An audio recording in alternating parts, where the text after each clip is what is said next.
সৃষ্টির আদিতে ঈশ্বর সবকিছুই তৈরি করেছিলেন। তিনি সবকিছু যথাযথ ও সঠিক বানিয়েছিলেন। তিনি আমাদেরও বানিয়েছিলেন তাঁর প্রতিমূর্তিতে।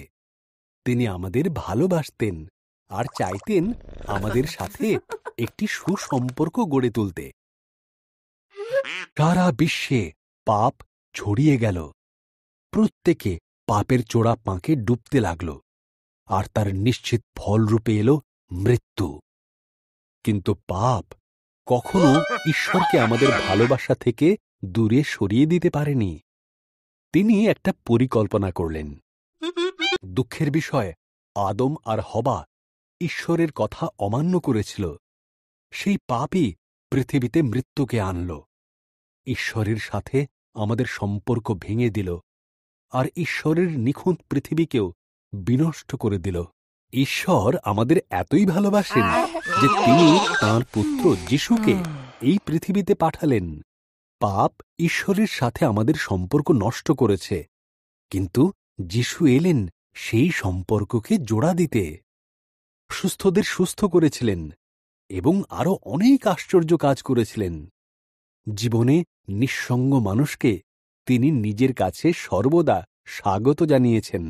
মানুষকে তিনি ঈশ্বরের প্রেম শিখিয়েছেন। তাঁর আদর্শ জীবন আমাদের দেখিয়েছে প্রকৃত ভালোবাসার রূপটি কেমন হয়। জীবন একটি পাপকর্ম না করেও যিশু ক্রুশের ওপর মৃত্যুবরণ করেছিলেন শুধুমাত্র আমাদের ভালোবেসে।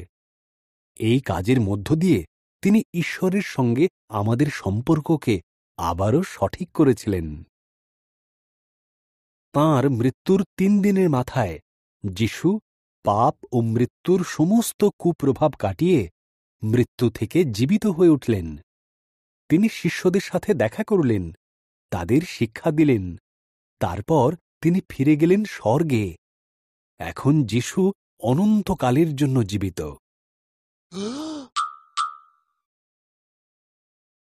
যিশু কখনো আমাদের একা ছেড়ে যাননি।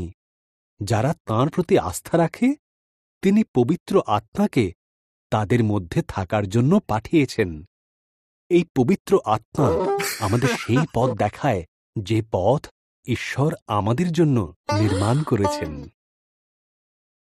একদিন যখন যিশু ফিরবেন, ঈশ্বর আবার সবকিছু যথাযথ করে দেবেন। এক নতুন স্বর্গ আর নতুন পৃথিবী রচনা করবেন তিনি। তাঁর প্রিয়তম পুত্র যিশুর প্রতি যারা বিশ্বাস রাখবে, তারা অনন্তকাল তার সঙ্গে কাটাতে পারবে। ভালোবাসেন, তিনি বিশেষভাবে তোমায় তৈরি করেছেন। যিশুকে ভালোবাসলে, তাঁর পথ অনুসরণ করলে, ঈশ্বরের সঙ্গে আমাদের ভেঙে যাওয়া সম্পর্ক আবার পুনঃস্থাপিত হয়।